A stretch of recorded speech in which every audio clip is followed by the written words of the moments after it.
Welcome back to Creatine, part 3. The side effects. Are there any? Let's.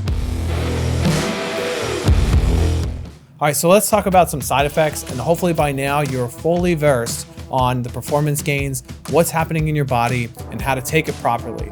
But I think it's important to talk some more about some side effects you may experience, especially if you're taking it for the first time, you know someone else who is, or you're trying to advise someone, or like you're a coach, a parent. But Mark, I thought you said it was safe. Yes, I did, but that doesn't mean that ingesting a chemical into your body doesn't have some kind of other effect on your body.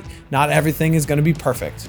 All right, get on with it then. The first one you may experience is water retention and weight gain. And I'm not going to get into the details about this because it could be a completely different video, but just be aware that this could happen to you. This could happen to you. It could happen. But personally, I've not experienced any water retention or weight gain from creatine intake. Yeah, the only weight gain I'm getting because I'm jacked, bro. Okay, I'm gonna keep it real right now and say that most of the water retention and weight gain I've seen in individuals is because they're overweight. And water rushes into their fat cells from the creatine supplementation and causes bloating. So you have to take yourself seriously and think that if you're slightly overweight, you might have a little bit of bloating, but that's okay because the point of the creatine is to give you more energy during your workouts, and you'll eventually burn off those calories and feel much better. Unless I'm already jacked, bro. Yes, unless you're already jacked, bro. Another side effect is the potential for dehydration. Again, personally, I have never experienced dehydration with creatine supplementation, but I do know others that have.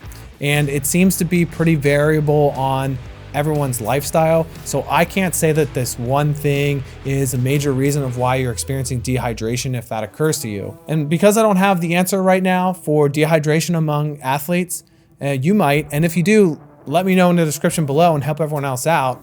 But overall, for now, if you're drinking enough water and you feel like you're digesting food properly, you probably shouldn't need to adjust your water intake and supplementation needs because you have the right balance. Another potential side effect of creatine is the increased stress on the kidneys and renal system, especially if creatine supplementation is coupled with protein supplements.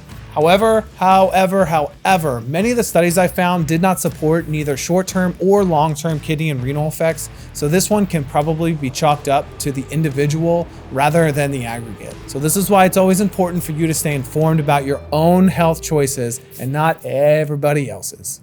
So remember, believing is achieving. Get jacked, bro, and I will see you in the next video.